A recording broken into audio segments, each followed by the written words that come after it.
Título: O ato de aprender e a sabedoria de ensinar, as orientandas negras formada formando doutores brancos, metodologia, epistemologia e paciência. A maneira que eu preparei foi o seguinte: eu vou problematizar um pouco esse título, depois vou falar de um contexto nacional e internacional, o contexto do, do país que nós vivemos e do mundo que nós vivemos. Depois eu volto a problematizar esse título, essa questão dos orientandos negros e negras que ensinam os doutores brancos através de um texto que eu escrevi, que foi meu último texto, e se chama, o primeiro título é Branquitude Acadêmica. O título é tão grande que eu não lembro o título todo, mas o primeiro título é Branquitude Acadêmica. Então, o ato de aprender e a sabedoria de ensinar. Nós sabemos que a academia, ainda hoje, ela possui uma maioria branca. Uma maioria branca. A universidade é formada pela maioria branca, enquanto professores, os estudantes com os programas de ações afirmativas do governo Lula, que começa. As ações afirmativas começam no governo Fernando Henrique, mas principalmente do governo Lula, equilibrou um pouco as universidades nos cursos de ciências humanas, principalmente. Aí fez com que negros e brancos pobres aumentasse o número de estudantes com esse perfil. Mas esse perfil não está no curso de medicina, não está no curso de engenharia, ainda falta muito o que fazer. Mas, sobretudo nas ciências humanas, a universidade, a academia é formada, os ocupantes de lá são, na maioria, brancos e brancas. E nas ciências humanas, esses brancos e brancos, eles têm uma relação com o não branco, falando de maneira mais específica. Eles têm uma relação com os povos originais, com as mulheres negras, com os homens negros, falando agora de maneira ampla que caiba a todos, uma relação com os pobres, no papel de uma hierarquia. Eu sou cabeça, você é o corpo. Aqui eu já estou adiantando um pouco uma ideia do Francis Fanon, uma ideia do Cleaver. Cleaver, Fanon, sobretudo em Cleaver, o corpo seria dividido. Teria uma hierarquia. Então, o corpo possui cabeça e depois o resto do corpo. Na verdade, é tudo corpo, mas essa divisão que é colocada. Você tem cabeça e o resto do corpo, e a cabeça comanda. Então, nessa simbologia, a cabeça seria branca, o corpo negro. O trabalho intelectual faz o branco, a branca. No caso, é branco. Nós estamos tratando de cultura machista. Quando a gente fala de branca, já entra o feminismo, que é o feminismo branco, que é visibilizado pelo feminismo negro. Não, esse feminismo é o feminismo branco. Então, o cabeça é branco e o corpo é negro. O trabalho intelectual é branco, o trabalho corporal, o trabalho manual é negra. O trabalho que tem valor é o trabalho branco, que é o trabalho intelectual, e o trabalho que não tem valor é o trabalho manual, que é negro. E essa desvalorização do trabalho manual também tem a ver com a história do Brasil, que tem a ver com a colonização, onde os trabalhos manuais eram feitos pelos escravizados. E podemos também ir mais longe. Podemos ir na Idade Média, naquele pensamento pré-moderno ou antes da modernidade. Antes da modernidade, você tem o princípio da sociedade, o princípio da desigualdade. As pessoas nascem desiguais. Eu tenho o privilégio de ter nascido branco. Eu tenho o privilégio de ter nascido branco, então eu tenho o privilégio de não trabalhar. Trabalhar é algo é algo que não é valorizado. A valorização do trabalho vem com a burguesia branca, que vai mudar o significado do trabalho, então trabalho livre, trabalho, vamos caminhar para o período da industrialização, que é o trabalho da industrialização. Mas voltando à questão da universidade, focando na universidade e focando nas ciências humanas, ciências sociais aplicadas. Qual a relação que o cientista que é branco tem com quem ele vai pesquisar? Primeiro, o cientista branco tem uma relação de denominar quem ele vai pesquisar de objeto. Eu, cientista, tenho um objeto, ciências humanas. E quem é meu objeto? O meu objeto, ele é o não branco. O meu objeto é o povo original, são os povos originais. O meu objeto são a população negra. São as negras, são os negros.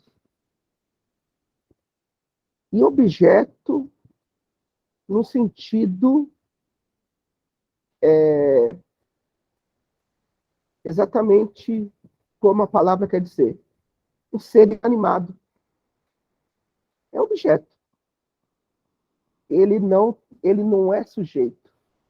Hoje, nós estudamos e temos como tema de pesquisa humanos, podemos usar até a palavra objeto, o termo objeto, mas não consideramos objeto como alguém que não é sujeito. É alguém que eu vou, que é um sujeito que eu tenho alguma interação. Então, mas naquele momento, a ciência, ela tinha uma perspectiva do Kahneman, né? Do Kahneman. Tratem os fatos sociais, fato social, conceito do Durkheim, mas vamos usar um outro conceito. Tratem os fenômenos sociais, ações sociais como se fosse coisa. Então, a relação que o cientista branco, maioria homens, e depois mulheres brancas, tiveram com o objeto, seres animados, é nesse papel de objeto. E eu, cientista branco, nos estudos sobre temas que têm a ver com racismo, eu, cientista branco, vou estudar a negra e o negro para descobrir o que é racismo, e para dizer o que é racismo, e para definir o racismo. O que é o racismo? O racismo é aquilo que a ciência diz. E que é a ciência?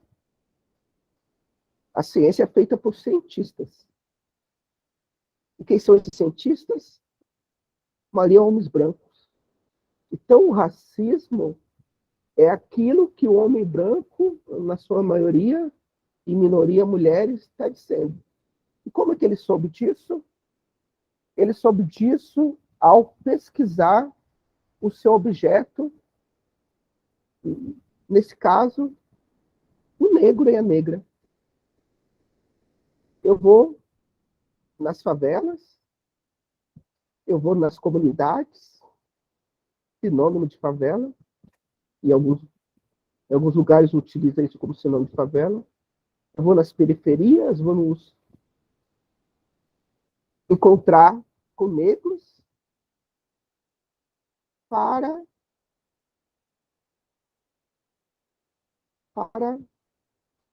perguntar, para pesquisar se existe racismo no Brasil. E quando eu descubro isso,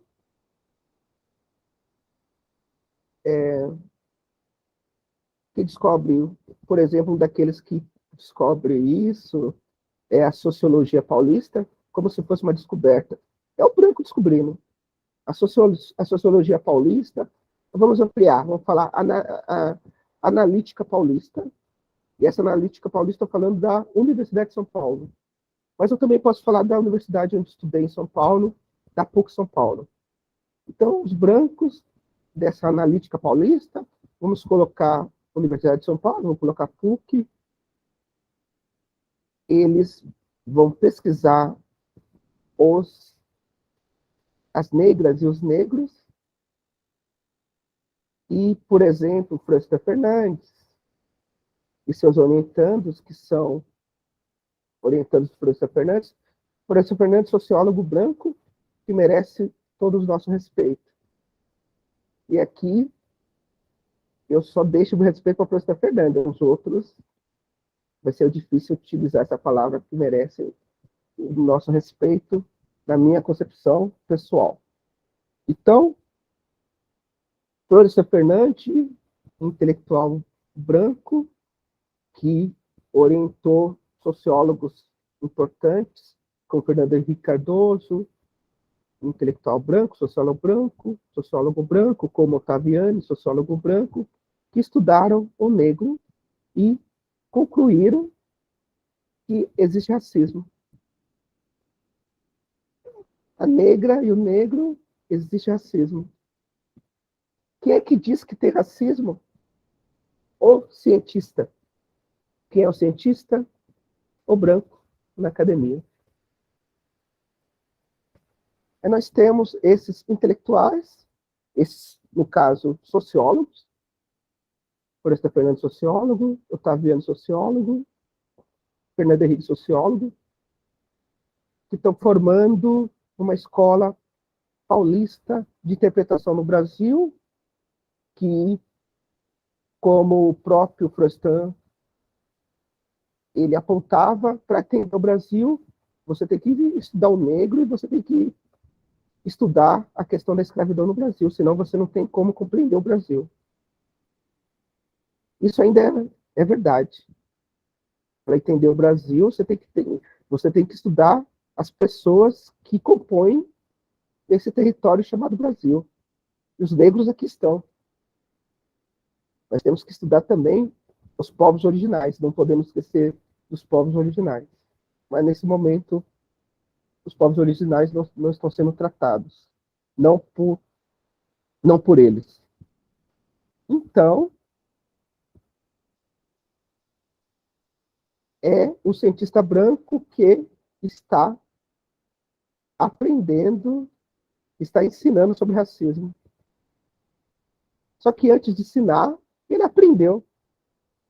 Ele aprendeu com quem não tem autoridade, com quem não tem legitimidade para ensinar. E quem são essas pessoas que não têm legitimidade, autoridade para ensinar? Os negros, as negras, que estão nas comunidades, nos bairros pobres e periféricos, onde esses sociólogos foram estudar. Negros e negras que ensinaram a eles, que entram nas pesquisas como objeto, como fonte, e anônimos, muitas vezes anônimos. Florestan Fernandes, ele reconhece que ele deve muito a José Correia Leite. José Correia Leite é um intelectual negro dos anos 30, participou da Frente Negra Brasileira, ele criou jornais que se chama imprensa, hoje nós chamamos de imprensa negra. Então, José Correia Leite era um ativista negro, um grande intelectual negro, que passou muitos documentos para esses sociólogos, para esses cientistas que o procuravam. E muitos desses documentos foram perdidos ou não devolvidos. Então, Florestan Fernandes aprendeu muito com o negro José Correia Leite, que nunca teve o prestígio de Florestan Fernandes. Florestan Fernandes é uma pessoa que tem o seu valor merecido como grande intelectual brasileiro, mas não é maior do que o José Correia Leite, com quem ele aprendeu algumas coisas sobre a questão racial. E quando a gente fala de Florestan Fernandes, com certeza ele não é maior do que outro grande intelectual que tem o patamar do Florestan Fernandes no meio acadêmico, que é o Guerreiro Ramos. E essa questão de aprender as negras ensinando, os negros ensinando, nós temos Carolina de Jesus. Carolina Maria de Jesus, que escreve um diário, e seu diário é publicado, que acaba denunciando a situação de miserabilidade, a situação de fome lá em São Paulo, na favela do Canidé, se não me falha a memória. Esse livro ganha projeção nacional e internacional. E quem organiza esse manuscrito é um jornalista, o Adálio Dantas. E como é que essa projeção ocorre? Ocorre tornando a Carolina exótica. Uma mulher negra que escreve, uma mulher negra e favelada que escreve, uma mulher negra e favelada que denuncia a situação do país, que é uma denúncia política. E essa denúncia política é feita através da literatura. Então, é a Conceição Evaristo ensinando. Ensinando, e a projeção que ela tem não é como uma escritora do mesmo patamar de outras escritoras, como Raquel de Queiroz, escritores homens como Jorge Amado. Não, ela vai ser uma escritora exótica. Não, ela não, até que uma mulher negra favelada pensa. Uma mulher negra e favelada, além de pensar, ela escreve. E essa questão de o Brasil e o mundo aprender com as mulheres negras, com os homens negros, nós temos a Conceição Evaristo. Conceição Evaristo, que agora tem uma projeção merecida, ela tem uma projeção, mas a projeção merecida que ela tem deveria ser ainda maior pela qualidade dela. Qualidade como escritora, qualidade como pessoa, qualidade como intelectual. Conceição Evaristo, que começa a escrever um dos seus primeiros textos, onde ela consegue espaço, são nos Cadernos Negros, uma antologia que existe desde 1978,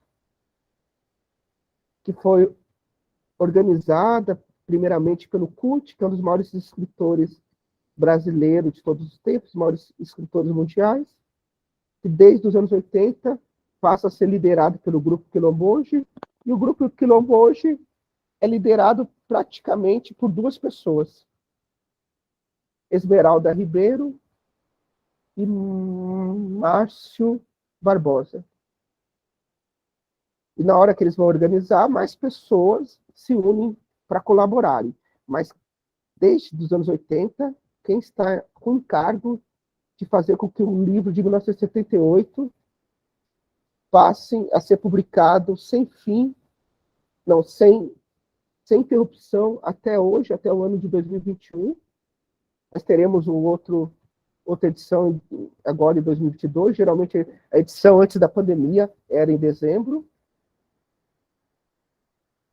Nós temos essa coletânea feita pela liderança de duas pessoas.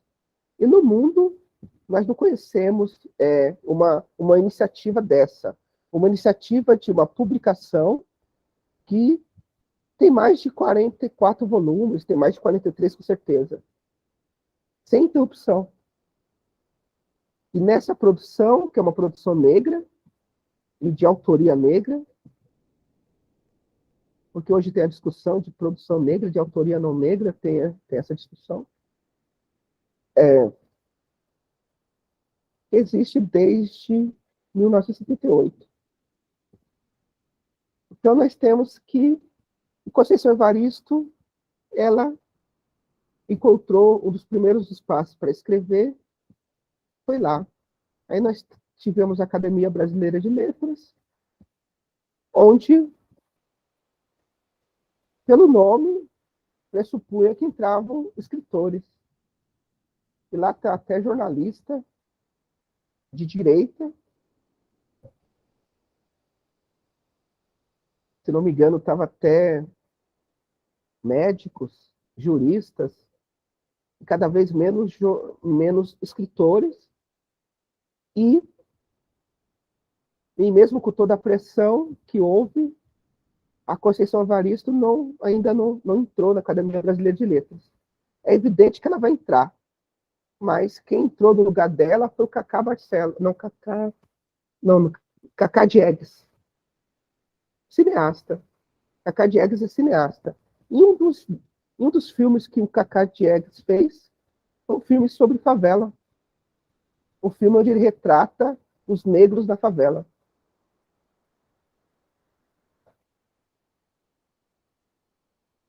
Que parece os cientistas. Então,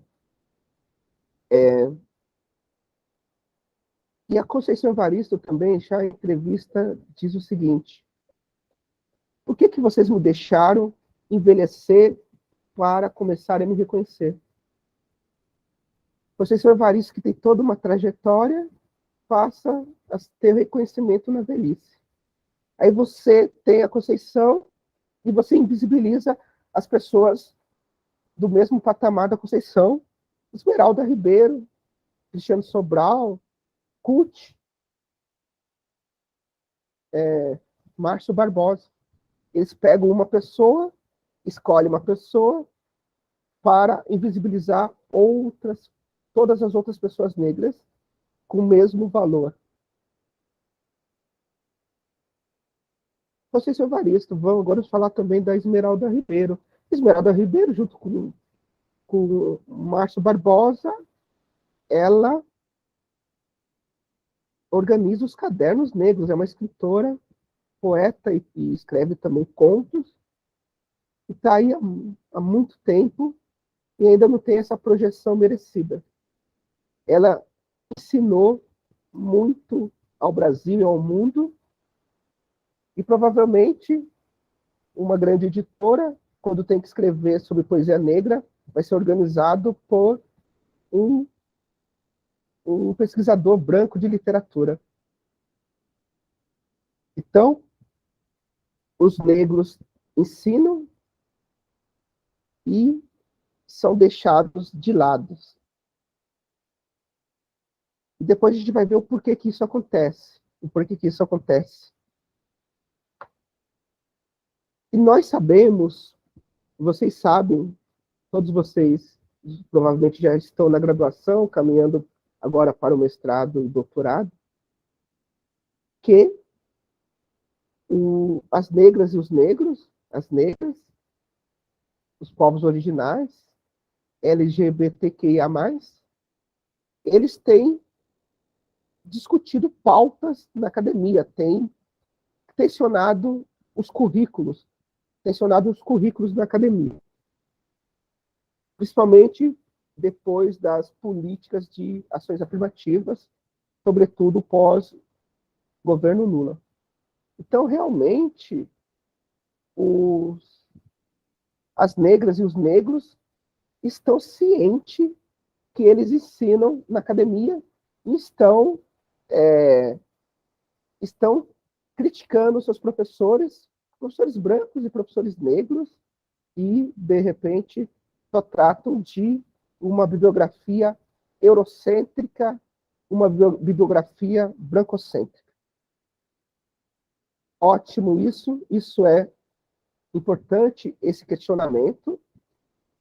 É evidente que as negras e os negros têm ensinado a academia, só que a universidade e a academia não é a vida, faz parte da vida. E a academia não é movimento negro, é movimento social. E quando a gente entra na academia, não podemos esquecer da razão de entrarmos. Aprender. Aprender. Então, essa academia é sujeita a muitas críticas. Essa academia é brancocêntrica, segundo a minha análise é brancocêntrica, mas eu preciso entrar na academia, aprender a academia, para modificar a academia.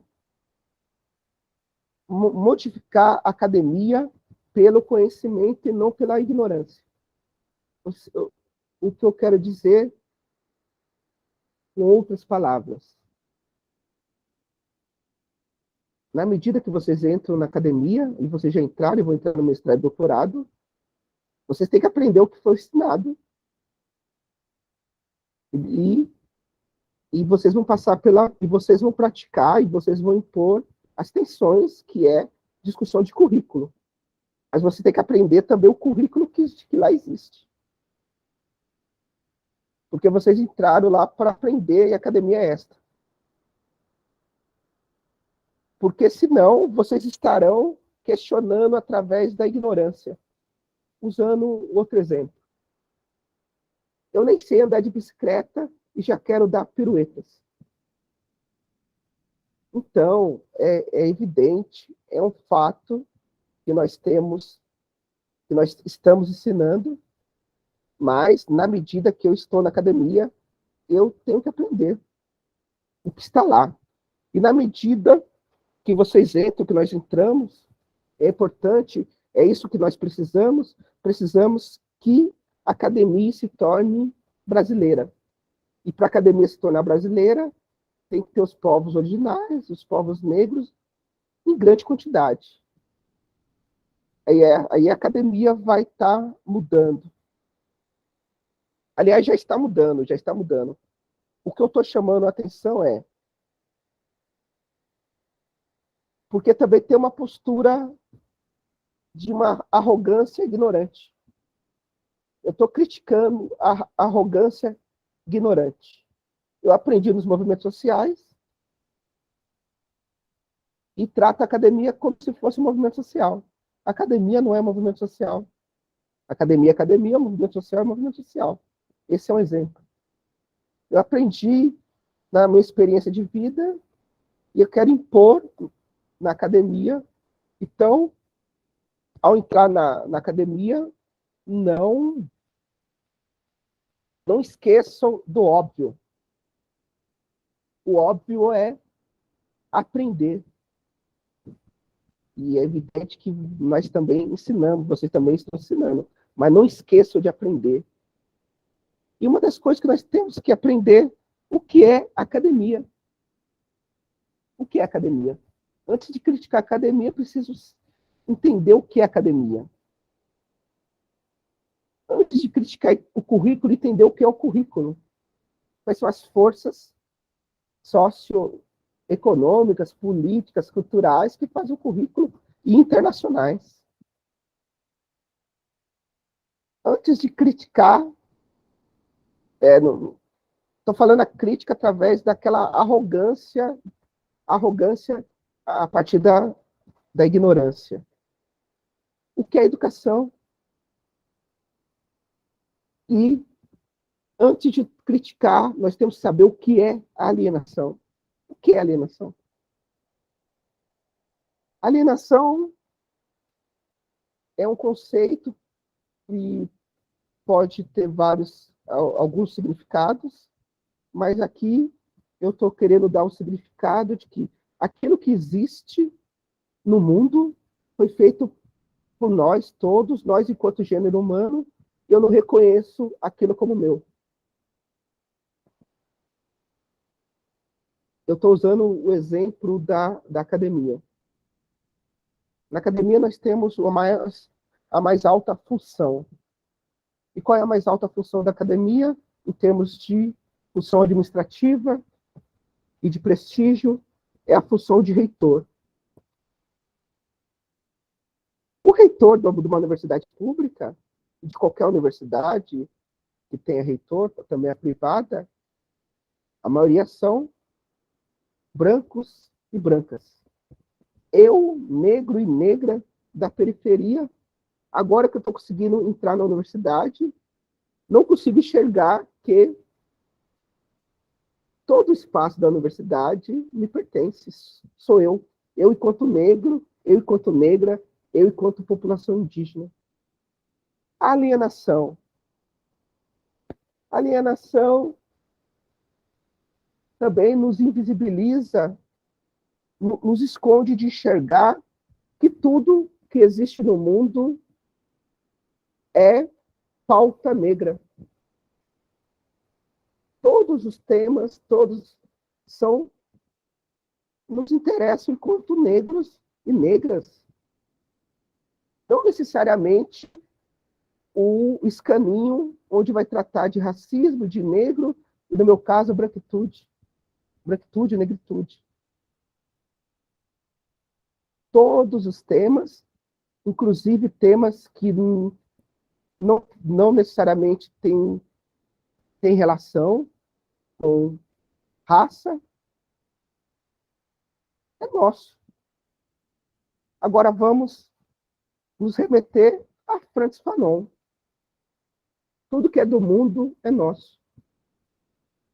E uma das nossas alienações é tratar somente de questão negra. Ou agora questão branca. Não tudo tem que ter o foco negro. Ok, mas o foco que de repente não é negro é nosso, nos interessa. E por que não enxergar isso? Isso é uma alienação. Uma alienação. Nós temos um dos maiores intelectuais do mundo, Milton Santos. Milton Santos, um sociólogo negro, baiano.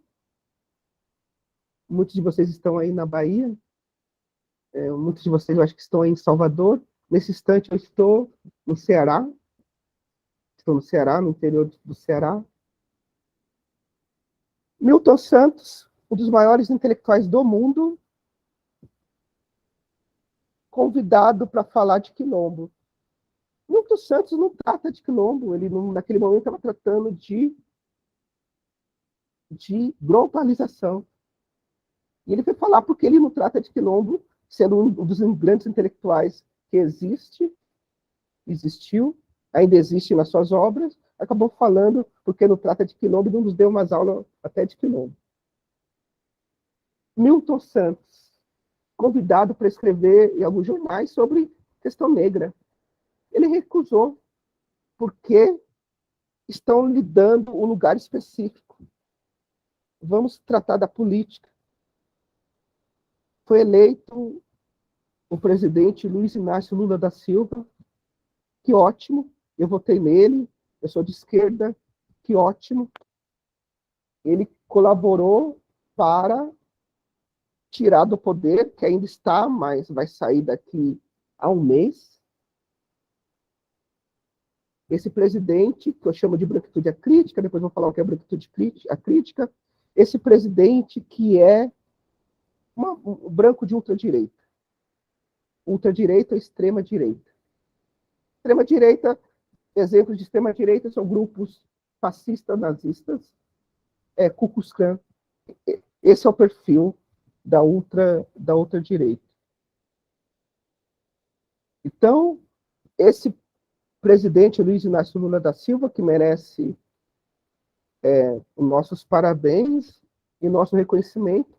O meu ele tem, o reconhecimento.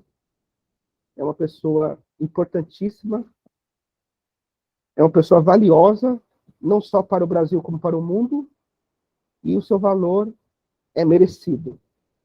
Mas agora a disputa é o espaço específico. Negro vai ter a Secretaria do Negro, o Ministério do Negro. O povo original, Secretaria do Povo Original. LGBTQIA+, Secretaria, não, Ministério. Então, só dando espaços específicos, cujo orçamento é muito pequeno. A negra e o negro fique com o Ministério da Fazenda. Já que nós não somos presidente, não foi possível ser presidente, porque era muito perigoso. O Pérez tentou, mas não conseguiu. O Pérez, um candidato negro, e ganhou a minha simpatia, um grande quadro para ser presidente do Brasil e para ser o que ele quiser. Não conseguimos. Então, o que nós queremos? Nós queremos aquilo que nós temos possibilidade. Nós queremos aquilo que a gente pode. O que a gente pode é o que a gente quer. O que a gente quer? A presidência da República. Nesse momento, não foi possível por causa do contexto.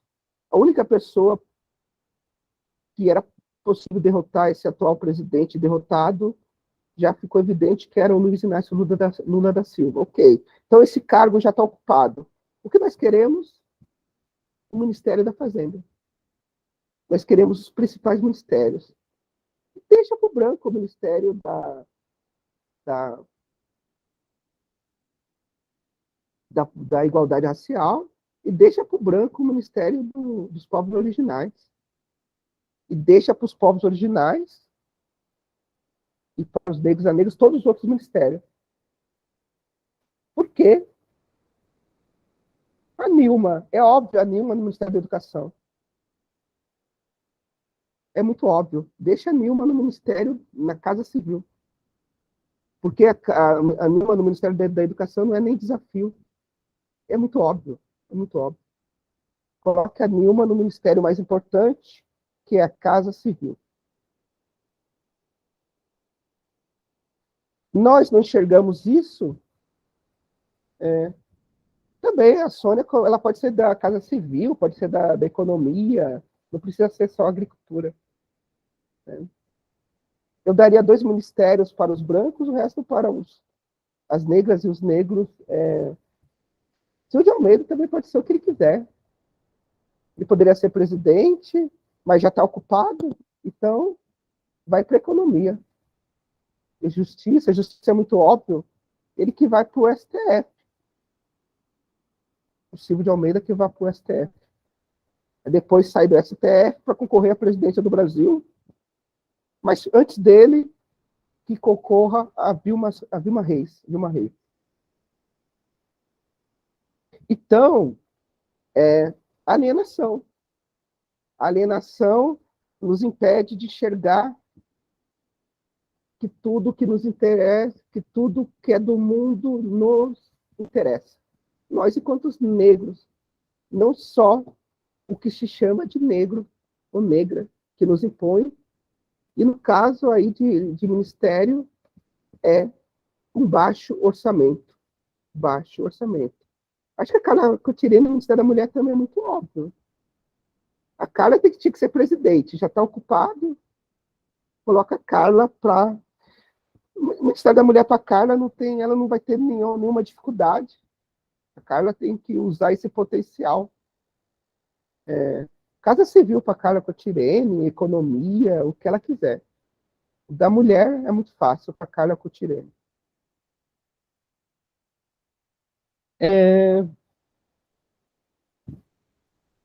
Agora, eu vou tratar do contexto nacional e internacional, depois eu volto por essa questão de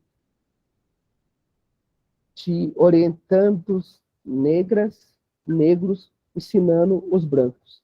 Mas eu chamo a atenção e vou enfatizar que compete você agir na universidade, propor mudança na universidade através do conhecimento e não da ignorância. Eu proponho uma mudança na universidade, mudança de currículo, não é porque eu não conheço a universidade, eu conheço, e é por isso que eu estou propondo a mudança. É com conhecimento e não com a ignorância. Eu, na universidade, eu entrei para aprender e também ensinar, mas eu entrei para aprender. Porque com a arrogância, alguma arrogância que se percebe, que você esquece de aprender, aí você fica repetindo.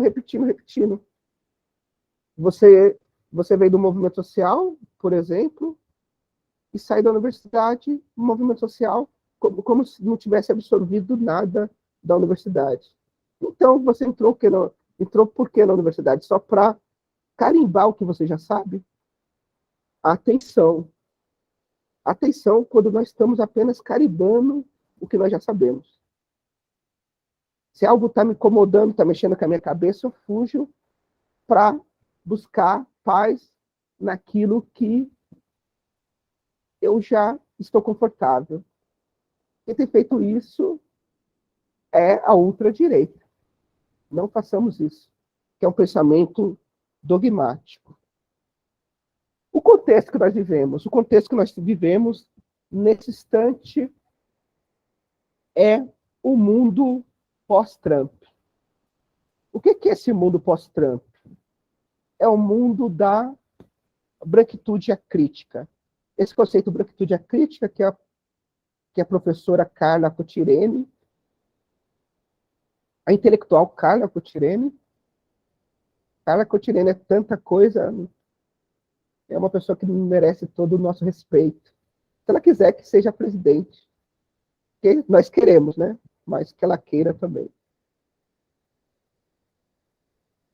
Ela falou da branquitude acrítica. A branquitude acrítica, eu estou realmente me referindo à ultradireita, ao branco de ultradireita, esse branco que tem a característica que é o perfil do neonazista e do neofascista. Então, esse é o tipo de branquitude acrítica que é o Trump, que foi esse presidente, derrotado. Ele é essa branquitude acrítica. Então, essa branquitude acrítica, a ultradireita, ela já estava caminhando na Europa, mas com a eleição do Trump, nós temos o presidente da nação mais perigosa do mundo. Estados Unidos é a nação mais perigosa do mundo. Agora, se ela é a nação mais poderosa, podemos colocar em dúvida. Mas, para o senso comum, para o chavão, Estados Unidos é a nação mais poderosa do mundo em termos bélicos, em termos de capital. A China já está alcançando, de repente já até ultrapassou em muitos aspectos. Então, vamos dizer que o Trump, ele se torna presidente da nação imperialista, que ela é a mais poderosa nesse quesito, de impor ao mundo as suas vontades. Nesse caso, os Estados Unidos ainda continua, nesse caso é correto falar que ele é mais poderoso. Então, é o presidente dessa branquitude acrítica, essa branquitude de ultradireita, que incentivou o fortalecimento da ultradireita nos Estados Unidos e no mundo. a sua atuação na pandemia, principalmente a sua atuação na pandemia, levou com que ele fosse derrotado. Mais a atuação do próprio Trump do que o rival, que é o Biden. No Brasil, nós também temos essa branquitude acrítica, que foi eleita. E qual era a discussão que estava sendo feita na cultura ocidental e no Brasil? A discussão que estava sendo feita antes do Trump era: não existe direita e nem esquerda. Não há mais direita e não há esquerda. E hoje esse pensamento ainda está muito difundido. Está muito difundido. E quem foi que difundiu essa ideia de que não tem direita e nem esquerda? Foi a direita.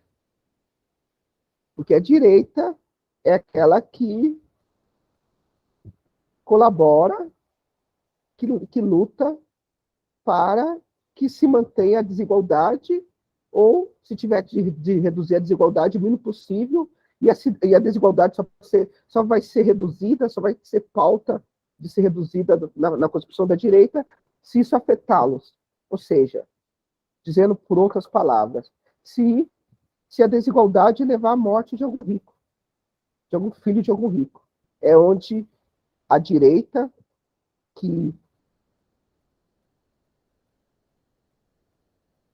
onde ela passa a se preocupar um pouco com isso, com a desigualdade social. Então, a desigualdade social está tamanha que está me afetando.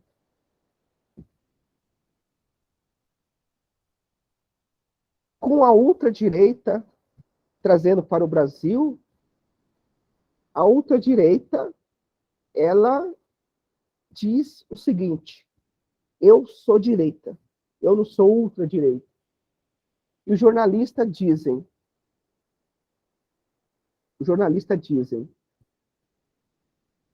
você é, jornalistas também dizem, os jornalistas das mídias grandes, você é direita.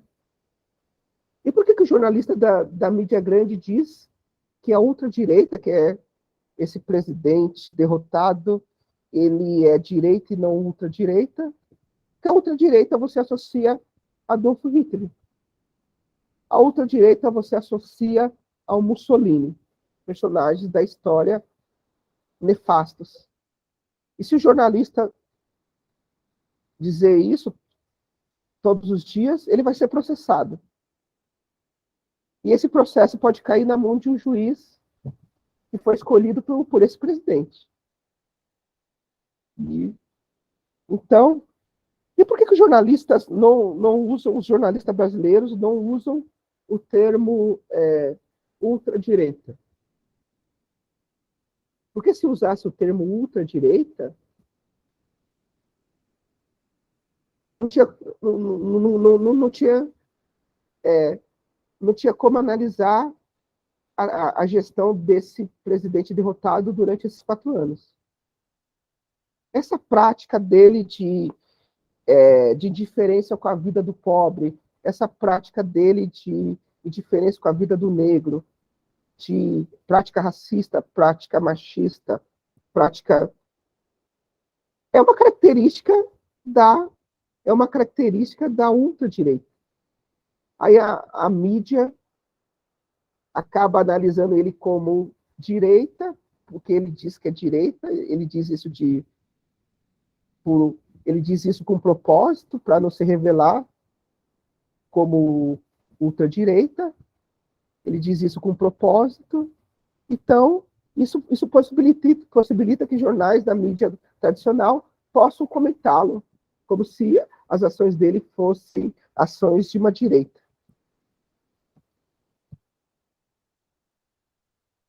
O contexto brasileiro nos revelou, com esse presidente de branquitude acrítica, esse presidente derrotado, nos revelou, antes dele, antes desse presidente derrotado, teve um golpe de Estado não tradicional, que foi o golpe de Estado contra Dilma. O que é golpe de Estado tradicional? Golpe de Estado tradicional é que você usa as Forças Armadas. Golpe de Estado não tradicional, aí você foi utilizado a justiça, a mídia e a política. De repente está faltando para mobilizar pessoas na rua. E foi o golpe de Estado contra a ex-presidente Dilma Rousseff. Então, nesse momento desse golpe, foi revelado para nós o negro de direita. O que é o negro de direita? O negro de direita é o negro que utiliza as redes sociais para falar mal do movimento negro. É exatamente essa palavra, para falar mal do movimento negro, porque não chega a ser uma crítica, porque não tem peso de crítica, não tem relevância de crítica. Ele usa as redes sociais, que é uma comunicação, para difamar os movimentos negros. Essa é a estratégia dele. O movimento negro responde, então ele jogou a armadilha, o movimento negro caiu na armadilha, responde, e a pessoa ganha uma projeção e consegue eleger politicamente. Consegue eleger politicamente. Negro de direita. Aí os outros vão imitá-lo, não tem a mesma eficiência, porque essa estratégia funcionou uma vez. Então, temos negro de direita, que foi eleito. E qual foi a estratégia dele ser eleito? Falar mal do movimento negro. Isso funcionou. Ele... E de onde que vem isso? Antes desse negro... O que significa isso? É uma estratégia de um negro individualista. É o negro de direita, que é uma característica individualista. Eu não importo com os negros. Eu importo comigo. Somente comigo. Eu me importo que eu tenho uma projeção, eu me importo com o meu salário que eu vou ganhar. Eu me importo com a repercussão que eu terei. Não me importo. Não me importo que o racismo atinja os negros. Eu vou me importar se o racismo me atingir de maneira direta. As maneiras indiretas, ele também não se importa tanto. Tal fulano. Mas antes desse negro de direita, nós já temos brancos que usam o mesmo método. Pseudos intelectuais brancos que utilizou a estratégia de criticar os movimentos sociais e, no caso, criticar particularmente os movimentos negros e até lançar um livro com esse tema. E o que ele ganhou com isso? O que tal fulano ganhou com isso? Emprego. Emprego nas mídias grandes. Então, essa estratégia de você falar mal do movimento negro, que não chega a ser crítica, porque não é peso de crítica, favorece individualmente o branco, que fez escola, que o negro de direita seguiu. Só que o contexto da branquitude à crítica, o contexto pós-Trump, o contexto desse presidente derrotado, é ultradireita. Então, revelou os negros de ultradireita. Foi apresentado para nós um negro de ultradireita. O que é esse negro de ultradireita? Esse negro de ultradireita, ele vai dizer tudo o que o cabeça gostaria de ouvir, o que ele imagina que gostaria de ouvir. O que ele imagina que gostaria de ouvir?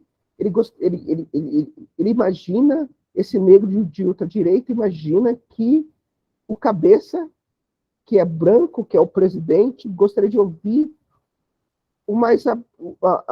as ofensas mais absurdas contra a luta negra e contra suas conquistas. O que ele gostaria que ele fizesse? Que ele tentasse criar obstáculos e até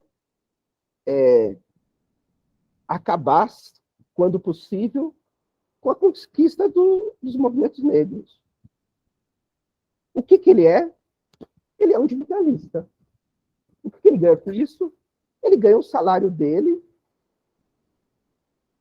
ele ganha a sua repercussão na mídia, ele ganha a resposta dos movimentos negros que o responde. Então, eu provoco e eu tenho resposta. E aquela questão, devo responder ou não devo responder? Essa é uma polêmica.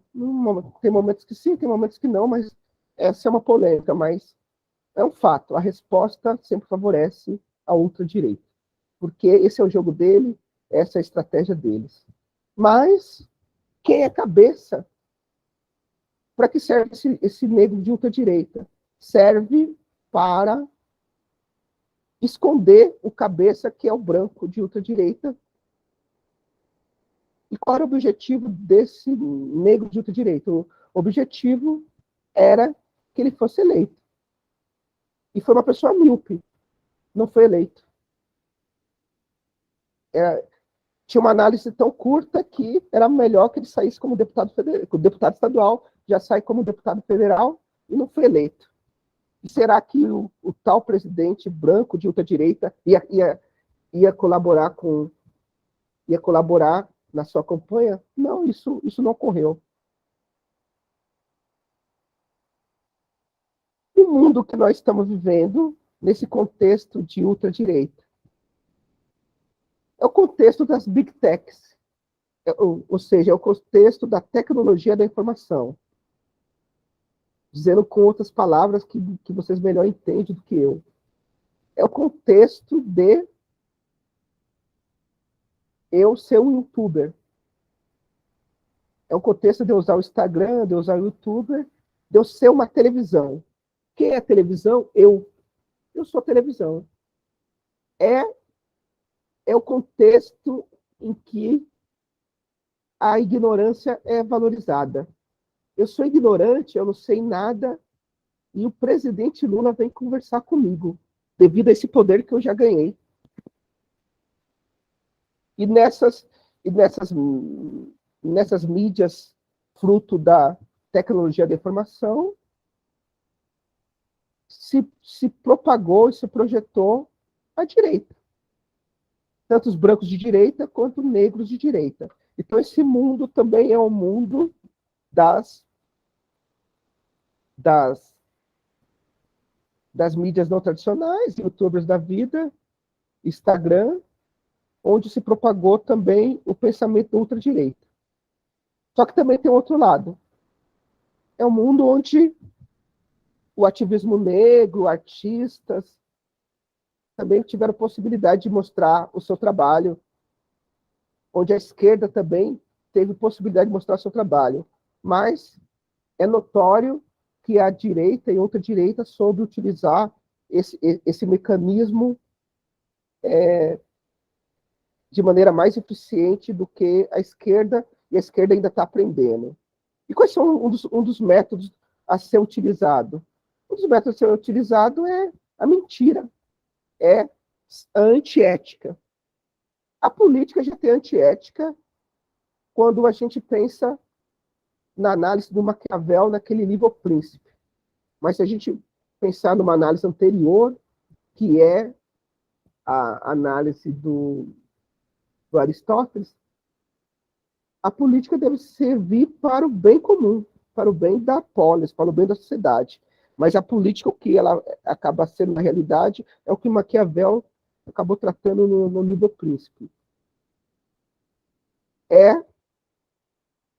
a ação para você chegar ao poder e depois a ação para você se manter no poder. Aí você utiliza de ações que podem ser ilegais e imorais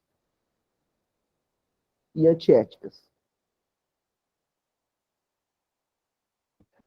A questão do mundo, a questão do mundo.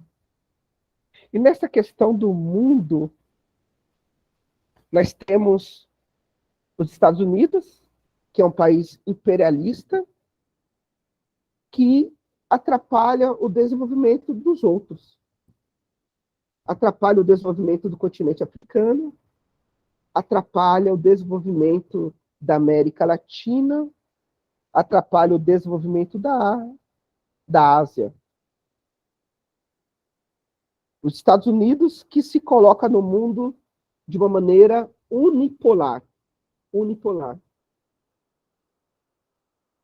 E qual é o mundo que está surgindo? Qual é o mundo que está surgindo? Que já está em curso. E os Estados Unidos está se opondo a isso. Tem aquela questão de tendência. A tendência é o seguinte: a tendência é que os Estados Unidos está crescendo ou está decaindo. A tendência é que os Estados Unidos está decaindo. A tendência é que o mundo multipolar, ou seja, polos de influência no mundo, está crescendo ou está caindo. A tendência é que está crescendo. Qual foi o apogeu do imperialismo estadunidense na história recente? Foi quando ele invadiu o Iraque. Invadiu o Iraque pela segunda vez, do George W. Bush Filho, sem que ninguém pudesse falar nada. A ONU desaprovou, a ONU sempre foi um instrumento dos Estados Unidos, a ONU sempre foi um instrumento dos Estados Unidos, e na medida que não serviu mais, o Bush não levou em consideração a ONU.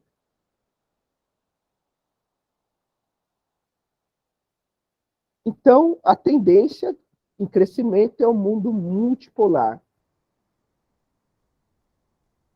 O que o Brasil tem a ver com isso? O Brasil tem a ver com isso que elegeu, na última eleição, provavelmente a principal liderança com credibilidade e legitimidade para levar a discussão desse mundo multipolar. O que é esse mundo multipolar?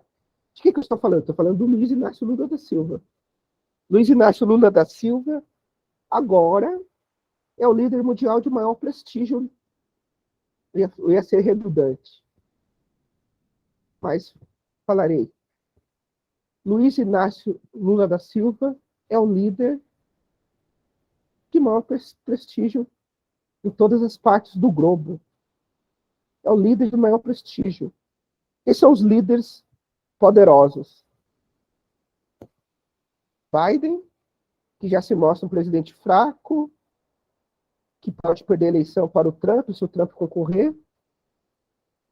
Os republicanos deviam ter impedido o Trump legalmente, porque o Trump vai impedir que qualquer outro político republicano cresça ou possa ser concorrente à presidência enquanto o Trump estiver vivo. Então, temos os Estados Unidos como liderança do mundo, que se coloca como imperialista, temos a Rússia, Putin, temos Xi Jinping de China, temos a União Europeia que está sendo destruída com essa guerra da Ucrânia, a Alemanha que está sendo destruída com essa guerra da Ucrânia, mas nós temos, nesse mundo multipolar, tem que ocorrer o fortalecimento da União Europeia. E nós temos a União Africana. Então, nós temos Estados Unidos, na América, nós temos na América, no continente americano, nós temos o Mercosul. Liderança do Mercosul, Luiz Inácio Lula da Silva, principal liderança do Mercosul. Na Europa, nós temos a União Europeia, que está enfraquecida, mas para que o mundo seja multipolar, tem que fortalecer. E quem está enfraquecendo é os Estados Unidos. Nós temos a Ásia, liderança União Asiática. Nós temos a África, União Africana, que existe a União Africana, cujos projetos da União Africana é o mercado comum e moeda comum, que é o que a Europa já fez. É o que o Mercosul também pretende fazer. Então, dessas lideranças, nós temos o Biden, nós temos o Putin, nós temos o Xi Jinping. Eu estou esquecendo. Não, dessas lideranças fortes são Biden, Xi Jinping e Putin. O Xi Jinping, ele está em rivalidade com os Estados Unidos. Então ele não tem esse raio de ação, de possibilidade de conversar com todo mundo. O Putin está em guerra contra os Estados Unidos, o Putin não está em guerra contra a Ucrânia, o Putin está em guerra contra os Estados Unidos, e o palco dessa guerra é a Ucrânia. Então, o Putin, os Estados Unidos está tentando colocar ele de lado. Então, o Putin já não tem essas condições de dialogar com todos, até porque está sofrendo pressão dos Estados Unidos. E o Biden também, o Biden não conversa com grande parte da Ásia, porque grande parte da Ásia tem como território China e Rússia. Então, quem é que tem credibilidade para dialogar com Xi Jinping, presidente da China, para dialogar com Putin, presidente da Rússia, dialogar com Biden, presidente dos Estados Unidos, e conhecido e prestígio, Luiz Inácio Lula da Silva. Então, o Brasil elegeu agora a figura, o personagem político que é a personagem política mais importante, de maior prestígio no mundo, nesse contexto que nós estamos.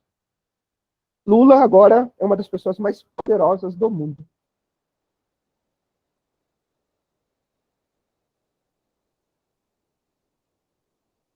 E o Lula, aqui no Brasil, ele representou aquele que venceu a branquitude a crítica, a ultradireita. E qual a discussão que tá sendo colocada? A discussão que está sendo colocada é: após a derrota desse presidente, o movimento, as pessoas que o apoiam,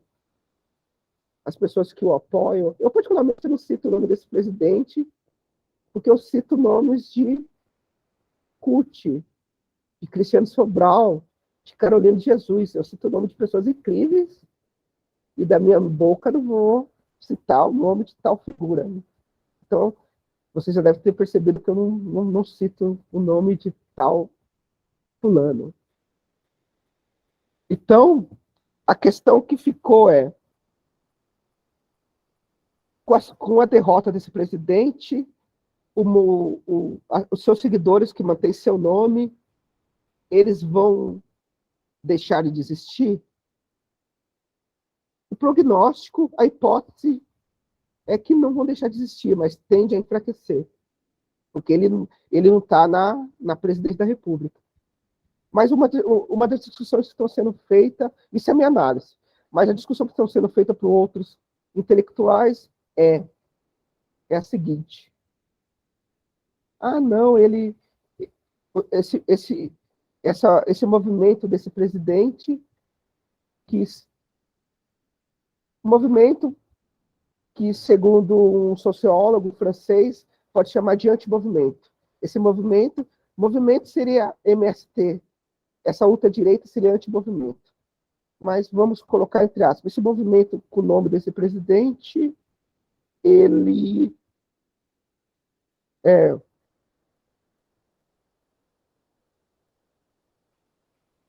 tem, as pessoas tendem a falar o seguinte, falar desse presidente: não, esse presidente não é proto-fascista, não é proto-nazista, não é nazista. E por que ele não é? Porque o auge deles representa o Adolfo Hitler, que matou na câmara de gás tantos judeus. Então, esse tal presidente não seria essa ultradireita, proto-nazista ou fascista, porque não matou tanto quanto o tal personagem histórico da Alemanha na Segunda Guerra Mundial. Só que nós tivemos a pandemia. Quantas pessoas morreram na pandemia? A pandemia é algo para ser investigado. São documentos. Quantas pessoas que morreram, que não deveriam ter morrido por causa da omissão e da ação desse presidente? Outra questão.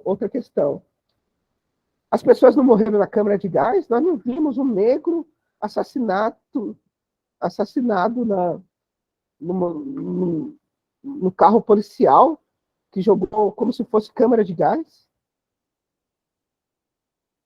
A questão do país, que foi o que o Lula venceu, é um governo horrível, horrível. E qual que é a função das negras e dos negros nesse governo do Luiz Inácio Lula da Silva? É aquilo que a Sueli Carneiro falou. A função das negras e dos negros é pressionar para que esse governo vá para a esquerda. Para a esquerda, mais ainda. Para a esquerda raiz. Raiz no sentido de... para a esquerda radical, que significa raiz. A esquerda radical, no sentido de raiz, é a esquerda caminhar para a questão negra, caminhar para a questão dos povos originais, dando esses dois exemplos. E não é nada radical nos conceder o Ministério dos Povos Originais, como Cala a Boca, os Ministérios da Promoção da Igualdade, como Cala a Boca. Não, não. Isso é muito pouco. Nós temos que pressionar mais. Um ponto a ser colocado é o seguinte: esse governo está em disputa. Está sendo disputado.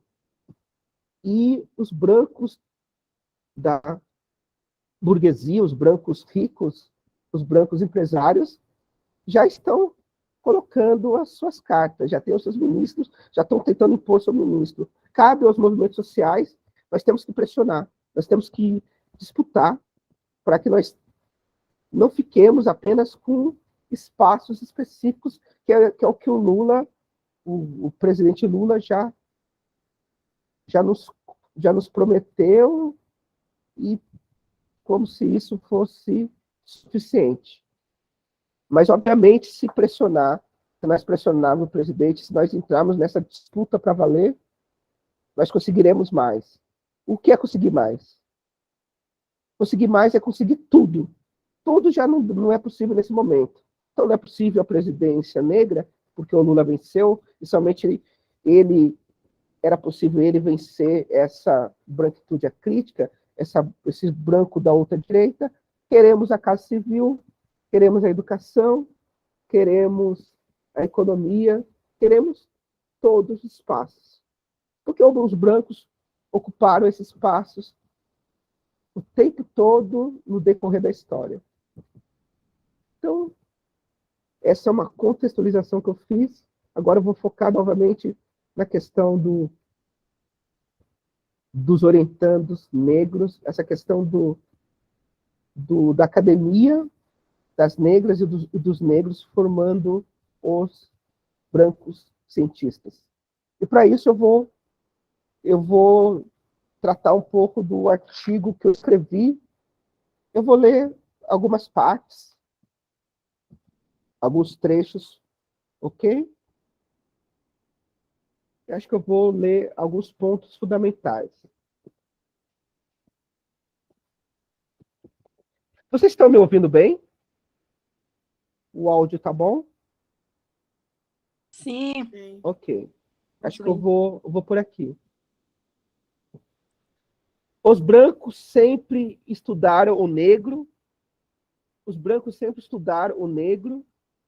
A negra e o negro entraram na universidade, passaram a pesquisar o branco, nomeá-lo, classificá-lo no espaço acadêmico. O negro sempre nomeou o branco como branco, isto é, classificando como pertença étnico-racial. A mudança foi o seguinte: passaram de fazer isso nos espaços. O negro sempre nomeou o branco como branco. Quando entrou na academia, o que ocorreu foi que ele passou a fazer isso também na academia. Eu vou para outro ponto aqui. Vale ressaltar que o negro e a negra entram na academia e se encontram sozinhos, praticamente. passam a frequentarem espaços de maioria branca em diversas esferas. Por exemplo, nos setores administrativo, técnico, docência, pesquisa. Somente no serviço terceirizado encontram em maior quantidade negros e negras. Guerreiro Ramos foi um negro provavelmente solitário quando frequentou a universidade na condição de estudante e depois professor. Nos anos 80, 1980, entraram mais negros, nas décadas seguintes, ingressaram ainda mais. Deixa eu pular um pouco mais.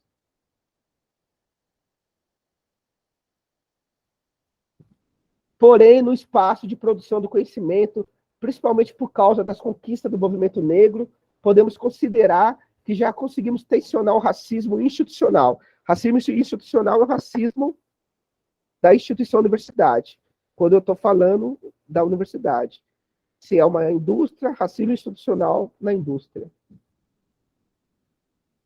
Deixa eu chegar no ponto que eu quero chegar.